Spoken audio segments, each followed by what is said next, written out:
Hello and welcome to liveconfident.com, and in today's live stream I'd like to talk to you about something that's a little bit off the beaten track to my normal subjects, but still in the same hemisphere, still in the same ballpark, i.e. confidence, building confidence. But it's just coming at it from a little bit of a different angle. And what I'm going to talk to you about is memory techniques, and more specifically a memory technique known as the phonetic alphabet. Now, why is this? Why am I bracketing this as a confidence thing? Well, let me start by saying that back when I was at school, so many decades ago now, I was a very poor student. I was not good academically. However, creatively, I would say I was a near genius.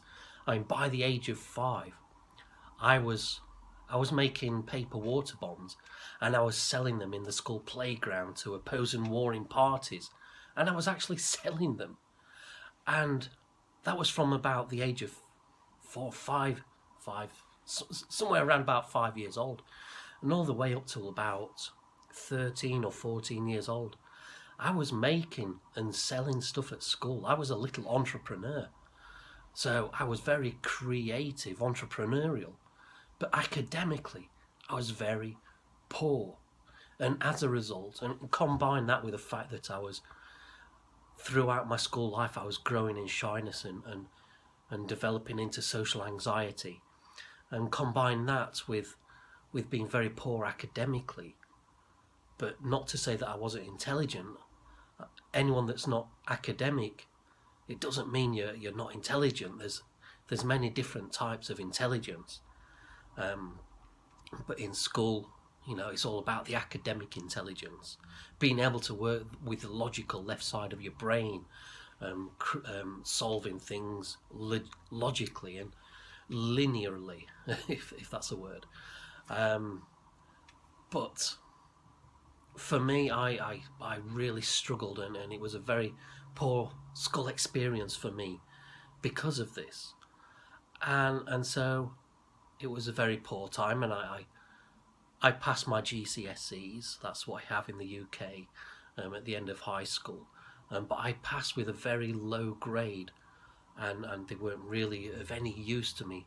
They haven't been of any use to me throughout my adult life. I ran a million miles from going to a college or a university because I just knew what would be waiting for me if I went down that route. It would just be more wasted years. And so I bypassed that and went straight into adult life. But it wasn't until about 10 years after leaving school when I discovered memory techniques.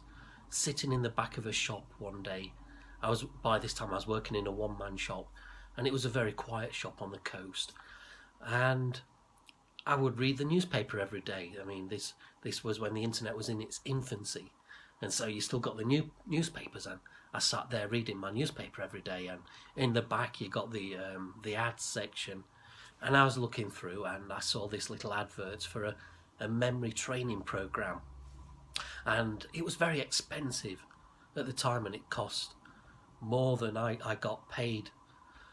So for me, it was very expensive, but it was very intriguing at the same time. I was very intrigued by the idea of memory techniques because I had such a poor memory, and I thought, well, I can't afford this, but can I afford not to try it? And so I went for it, and I paid in installments, and I sacrificed in other areas of my life. And I received this program in monthly installments over a 12-month period, and it was worth every penny. It was a pivot point in my life. I mean, before that course, I was just going downhill a little bit more and more each year. Since school, and my social anxiety was getting worse. I was getting more isolated. I was incapable of talking to people and socializing properly. And it was a one-way road. And then when I was hitting rock bottom at this point, And when you hit rock bottom, sometimes you find a springboard. And this turned out to my springboard. It inspired me. And it gave me the idea that I could turn everything around. And so for the next 15 years, I incorporated memory techniques into my life, as well as lots of other things. I learned lots of other disciplines, NLP, Kung Fu, and lots of stuff, all based on personal development, and I got really obsessed with it. But it all started with memory techniques. And the phonetic alphabet that I'm about to walk you through was one of those techniques. Now, it's not going to be specifically helpful for you in socializing, but there's other techniques that helps you in socializing. What I'm trying to do here is give you a gateway introduction into the world of memory techniques if you've never heard of them or you've never really looked into it and you don't know what it's all about. I'm here to shed a little bit of light on it for you. But the social alphabet, not social alphabet, the phonetic alphabet, i.e. the sounds like phonetic. When something sounds like something else, that's what you call phonetic sound. And it has applications in other areas.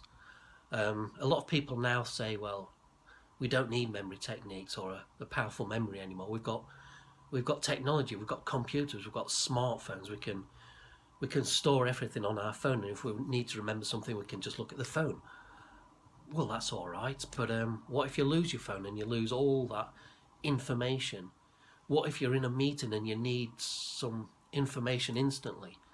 How's it going to look to your boss if you've got to get your phone out and start referencing it? How much more confidence does it give you?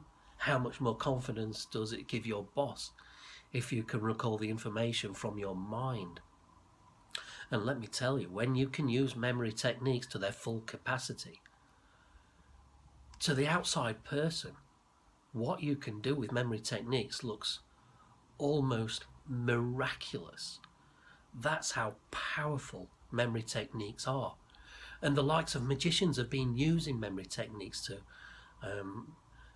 to trick audiences for many, many years. So let me get into the phonetic alphabet for you. So what it is, basically, well, I'm going to run through you from numbers 1 to 10.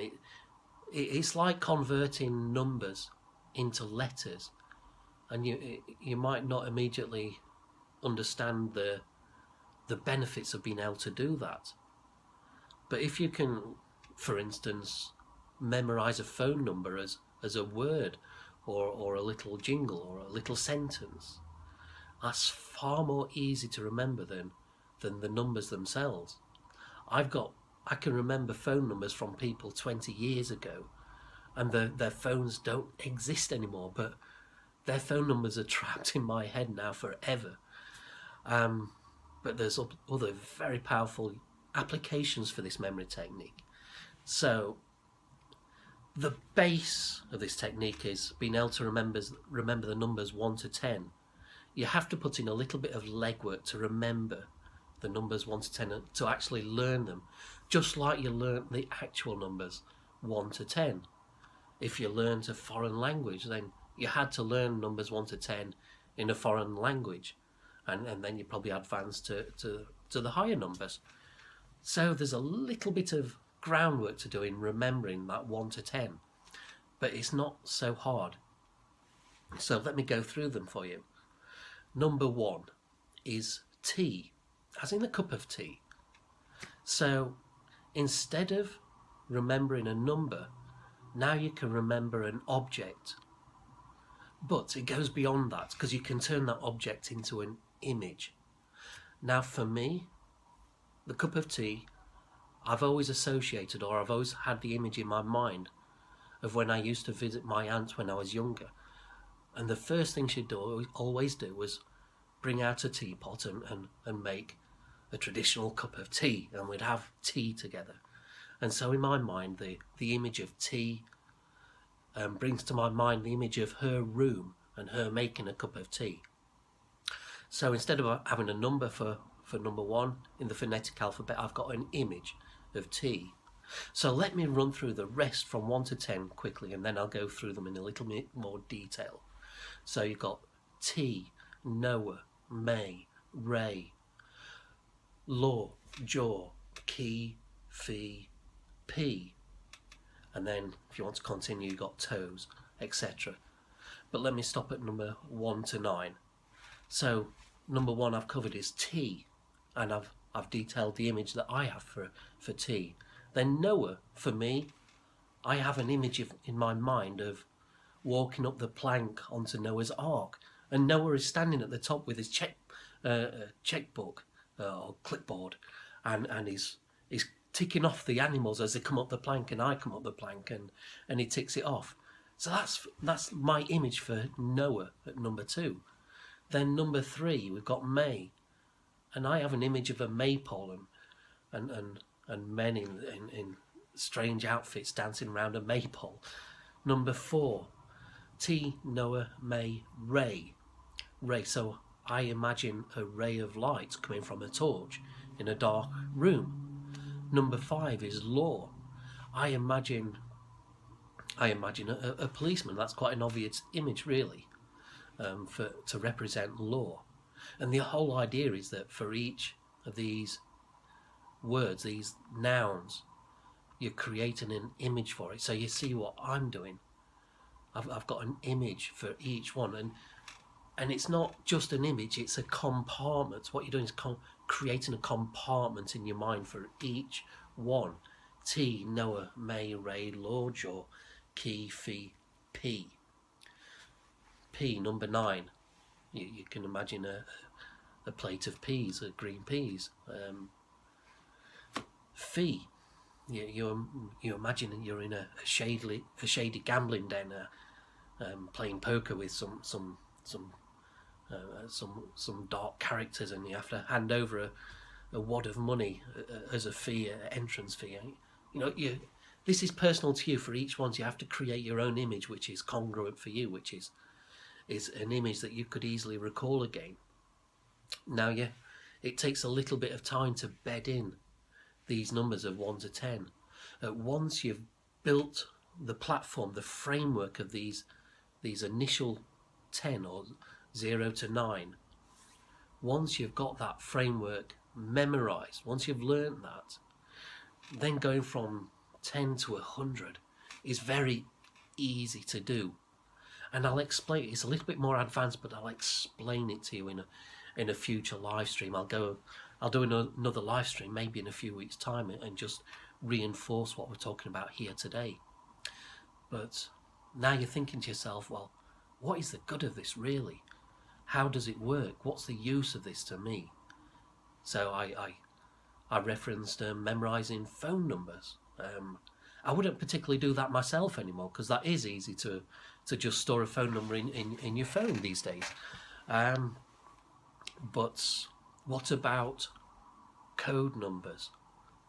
Your PIN number for your bank card, all the website membership sites that you're a member of, and you have to have a password or a passcode, your online banking.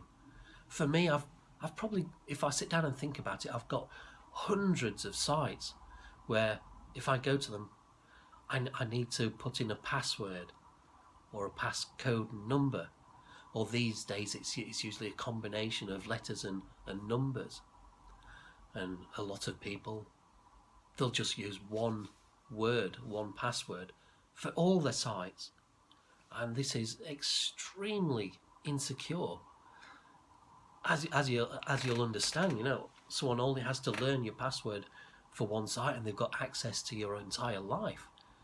Now, with the phonetic alphabet, I've got a unique word for every single membership site, online banking, forum, PIN card, cash machines, all lot. I've got a unique number or word for each and every single one of them, and I can literally forget about. I can put one of them aside for years, and then I come back to it a few years later, and it'll ask me for my PIN word, my PIN number, and I can just use my phonetic alphabet, I've got a formula that I use for each one, and I can just recall with ease what my password is for that site.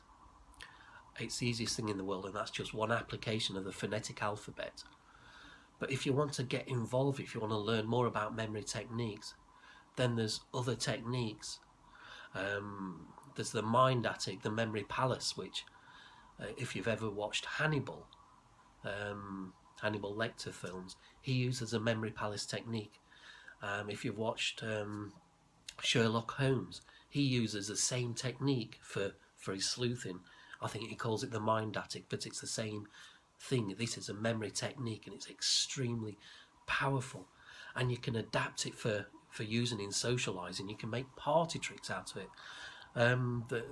The applications for it are endless, and it's a whole world that's there waiting to be tapped. And when you can use these memory techniques, it gives you a lot of confidence that you can choose to use them, or you can choose not to, because it's a consciously done thing. When you want to memorize something, you have to consciously memorize it. But once you place it there in your memory, it's there for good, and you can access it without having to rely on your brain bringing you the information. Because you know what it's like when you're in a conversation and you're trying to remember something and you just can't grasp it, and you're reliant on your brain to bring you the information. With memory techniques, if you've deliberately memorized something, then it's there and you can go to it. It's like a roadmap. You know where you've stored it in your brain, and you can go instantly to it and you can access it. And the more and more you practice using memory techniques, the more familiar you get with them, the easier it gets. And that's really all I've got to say on the subject for this very basic broad overview of one technique, the phonetic alphabet. So let me run through it again for you. It's T, Noah, Ray, May, Law, Jaw, Key, Fee, P. That's the phonetic alphabet equivalent of 1 to 10. And it's based on the first letter of each word. So for T itself, the letter T, is number 1. Noah is N. That's the letter for number 2. May is 3, M, the letter M. Ray, R, is the letter 4 in the phonetic alphabet. Now, there's more levels to this, of course. I'm just giving you the overview here. But the point is that you're creating an image out of these letters.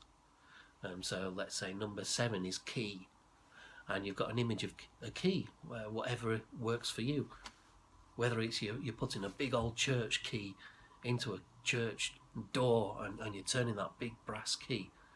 Now, if you want to memorize something, you've got this image, which is like a compartment in your brain, and you can store that, whatever it is you want to memorize, in this little compartment. Let's say you want to remember that it's your wife's birthday or your husband's birthday, and you're going to buy them a present. Let's say you're going to buy them a car. Maybe not, but let's say yes. So you want to remember that you're going to buy them a car. This is getting a little bit of a bizarre, I don't know, but let's go with it anyway. So you want to remember that you're going to buy your partner a car for their birthday, and you've used up compartments 1 to 6 to remember other stuff. I could have started at number 1, really, couldn't I? But let's stick with number 7. And so you've got this compartment, and you've got this big church key, and you've got this image of the church door, and now you're going to place an image of the car that you want to buy your partner, and you're going to place it in the image.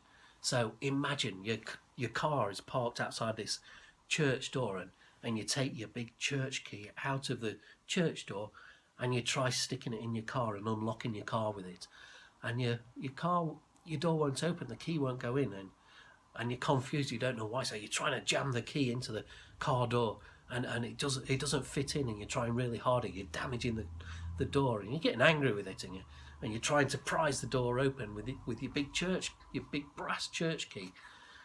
Now, what's happening here? You're creating a really memorable, bizarre image, and that's the point of it. The more bizarre it is, the more memorable it is.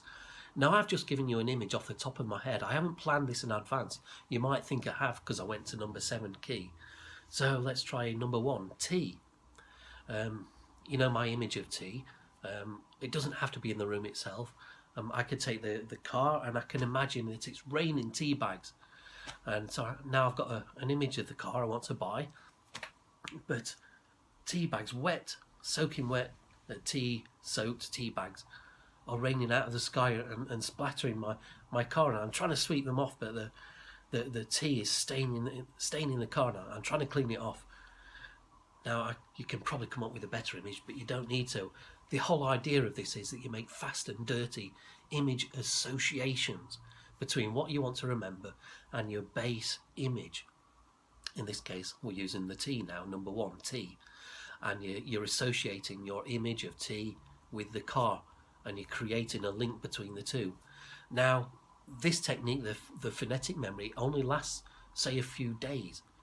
And that's fine. There's other memory techniques that will last permanently. But this specific one, you can create a memory image like what I've just described. These are completely off the top of my head. And it's a strong image. I bet if you remember this live stream tomorrow and you try and recall the images that I created on this live stream, you'll be able to recall them. But in a couple of days' time, those images will fade away. And you'll be able to use your compartment all over again. It'll be like somebody wipes the board clean on your phonetic alphabet and your compartments, and you can put new stuff in them.